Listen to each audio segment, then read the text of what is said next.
Hello students, welcome back. This is a lecture of biology, and in this lecture we will talk about heredity. In my previous two lectures I have already talked about heredity.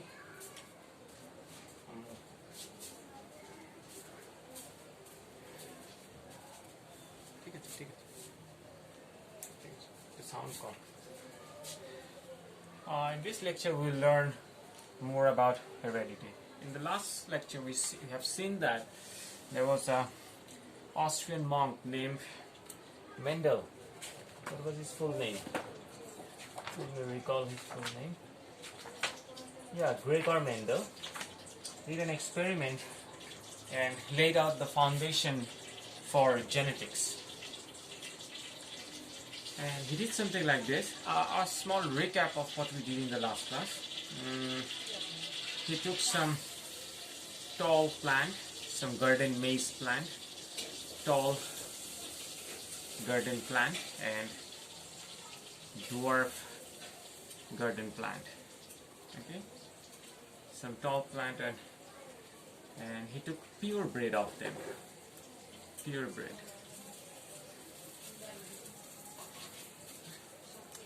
The genes of the tall plants were like this.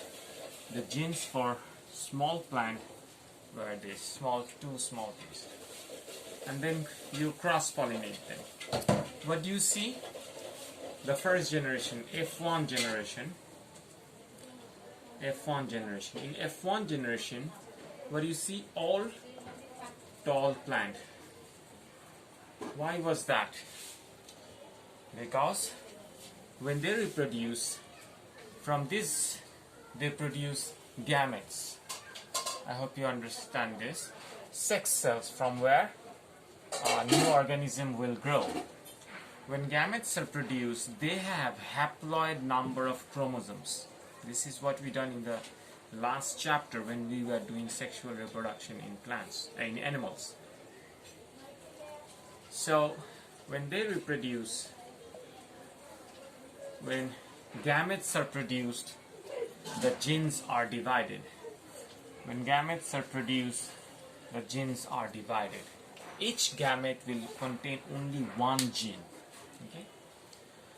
Now this T will not reproduce with this because we are talking about cross-pollination here. This T will not fuse with this capital T because we are talking about cross-pollination. This capital T will join with small t, so we'll have a TT. This we can combine here, another TT. So what do we see? You see the F1 generation has the genes of the F1 generation are this, like this, a capital T and a small t.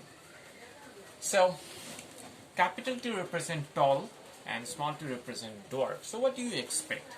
You may expect maybe this F1 generation will show both the characteristics. No. All plants are tall because this capital T, this is that two kind of trait. This is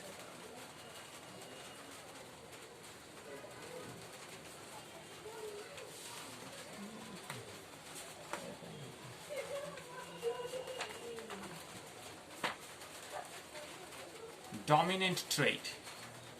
Okay, so when you have an organism with a dominant trait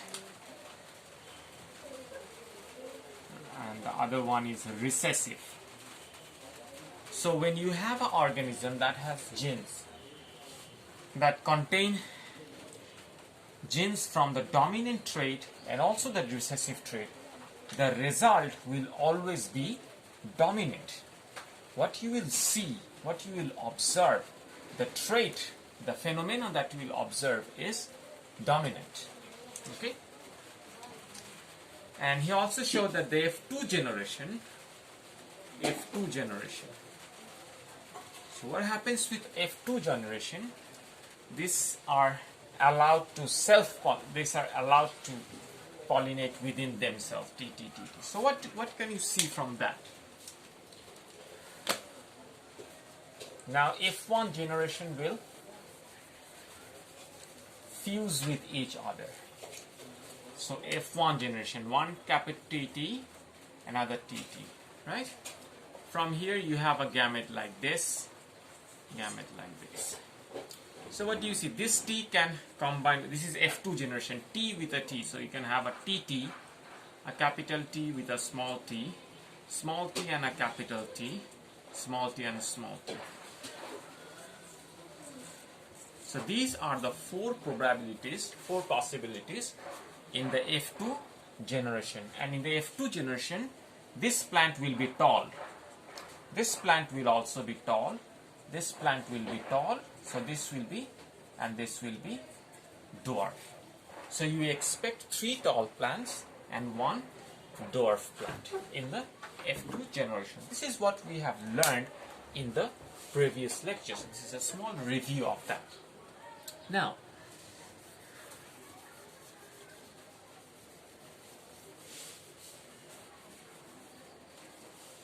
this information, the genes present inside my body, inside every cell, is called the genotype. The genes present. This is called the genotype. And the physical trait or the thing that we observe is the phenotype. For example, genes present, it can be capital T. So there are, which means in the cells, two capital T, 2 dominant trait genes are present. And the physical characteristics that you see, physical trait, or you can say characteristics.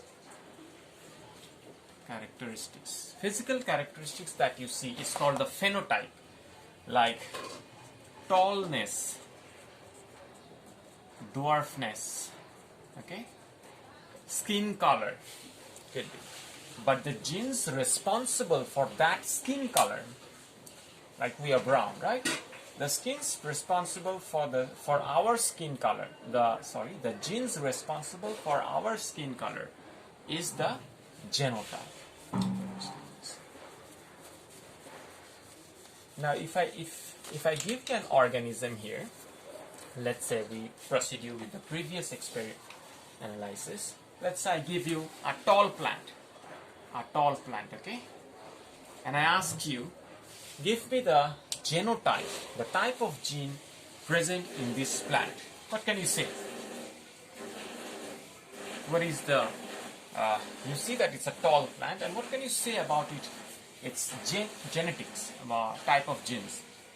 It can be either capital T, or it can be capital T, small t. You cannot be obvious. Either one of them, you cannot be obvious. However, if I give you one thing like dwarf plant and ask you, give me the genetics, type of gene present in this dwarf plant. This should be small t. Why? Because I have mentioned that this dwarfness in this scenario is the recessive characteristic type, is the recessive trait. Okay. So we have dwarf plant.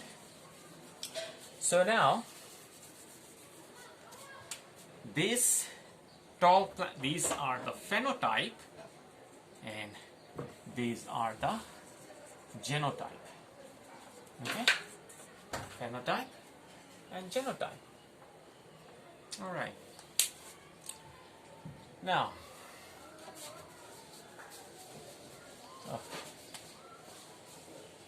now people who study genetics want to know, very important for them, to know the type of genes present. They always want to know the type of genes present in an organism. This is important. Okay, you cannot just look at an organism and talk about its genes. You want to know what gene is present inside the organism. So I'll give you an example that will demonstrate why genetic engineering, or people who study genetics, are very much interested in the type of genes present. Alright. I think you have heard of this. Jersey cow. Jersey cows. Cows. We'll talk about cows. You know about Jersey cows, right? A type of cow that is originated probably in Holland, Netherlands, and it grows very big, and they produce very good quality, and they produce a lot of milk. The female of the Jersey cows produce a lot of milk. And let's give you the type of another cow. Let's say Shahiwal. This is an Indian or Pakistan bred cow, very much available in our country. Shahiwal. It's very much available in this subcontinent. Jersey cow and Shahiwal. This example will demonstrate why you want to know the type of genes present. So, Jersey cow and a Shahiwal cow. Let's say for Jersey cow, I give a gene type. I give you a type of gene, like let's call it B, a capital B and a capital B. For Shahiwal, I give you small b, small b. Okay. And the Jersey cow, they produce. Shahiwal is also a very good quality cow, but not that expensive like Jersey cow. I can give you an example. Like, let's say you have a 800 pound. You have a 800 pound Jersey cow, a big cow. This will cost around, let's say, 7 lakh taka. 7 lakh taka. I'm giving you in lakhs so that you understand. And a Shahiwal cow, let's say a similar size Shahiwal cow, 800 pound, will cost you around 3 lakhs. Still, it's a very expensive cow, but this one. Now, what I do is, I take a Jersey cow and I take a Shahiwal cow, I cross them. So what do I expect? Capital B, small b, small, right? So what do I expect? So we expect BB,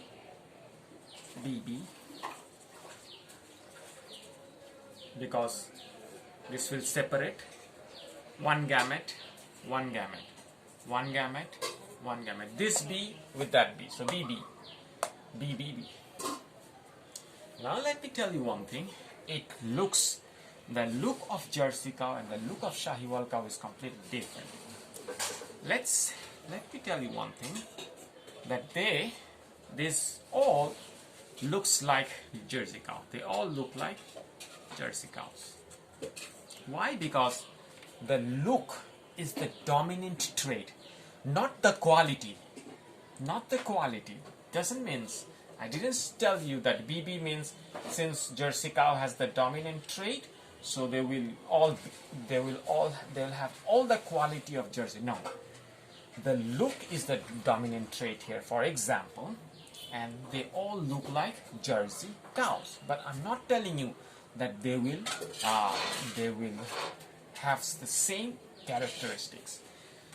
What is the important characteristics of Jersey cow? They produce around 25 to 30 liters of milk each day. Shahiwal, much less than that, 12 to 15 liters. So there's a difference in characteristics.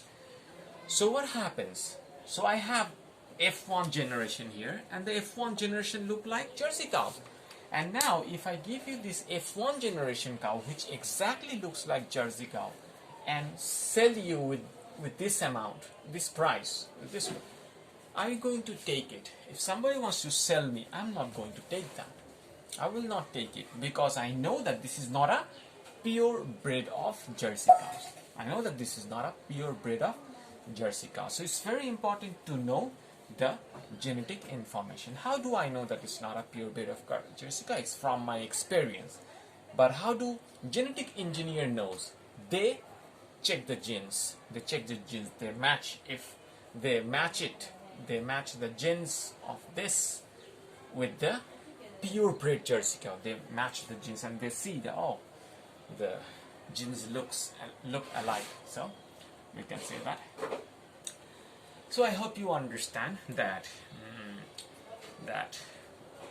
why this is important. If you look at the F2 generation from here, you will see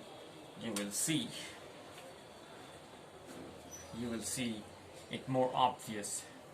So what happened now? BB cross-pollinated with BB. So what do you expect? BB. What do you expect? Capital B and capital B. Capital B and small b. Capital B and small b. Small b, small b. Right? So now you see the problem here. So now you see the problem here. You thought you bought a Jersey cow. You thought you bought 2 Jersey cows. You cross match. You make them fuse together. Okay. You what should I say? There's no cross pollination. It's like cross matching. Okay. Cross breeding. You crossbreed them. What do you see? You thought you bought 2 Jersey cows. You crossbred them. You saw 3 of them look like Jersey and 1 of them looks like the Shahiwal. Not very beneficial for you. So I hope you understand why it is important. So this is about why it is important, why genetic engineers want to know the type of genes. I'm giving you one example here. We can talk about plenty of examples. Okay. Let's go to the next topic. We have discussed something about cow. Now let's talk about chickens. Let's talk about some chickens. All right. Chickens. Let's say I give you some red colored chickens and some black colored chickens. Okay. This is a red. This is a purebred. And this is also a purebred. So I need to put some genetic information here. Let's say I need to put some genotype here. Let's say this time I use K. Capital K, capital K. K is a confusing letter, so I'm not using K. Let's use M. Okay. You cross match them. What do you see? M, M, M, M. Why are these 2 M separated? Because this is a normal cell and these are gametes. In gametes you have haploid number of chromosomes. So number of genes should be also half. M, I can, in the F1 generation, I can expect M, M, M, M, M, M, M, M. Right? Now, what do you expect? What do you expect to be the color of these 4 chickens? Are they going to be red or black? For that, you need to know which one is dominant, right? And which one is recessive. You will see that the chickens here are red and black mix. You have seen chickens with some red feathers and black mixed up. So you have some red and black mixed. Why is that? Why is that? This gives us a new term that we call incomplete. That we call incomplete dominance. So none of the trait here, none of the character here is dominant. Can you follow me? So we have a incomplete dominance, or you can say there's another name for it, that is blending inheritance. Blending inheritance.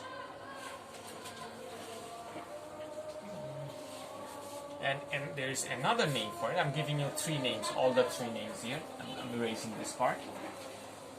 So we have incomplete dominance, which means none of the character, none of the trait shows dominance. Or you can call it blending inheritance. Blending inheritance. You know the meaning of inheritance. You know the meaning of blending. You mix it, you blend it. Or you can also say codominance. Codominance. Alright? So that's all for today. That's all for this lecture. We will continue with heredity in the next part. Thank you. Oops.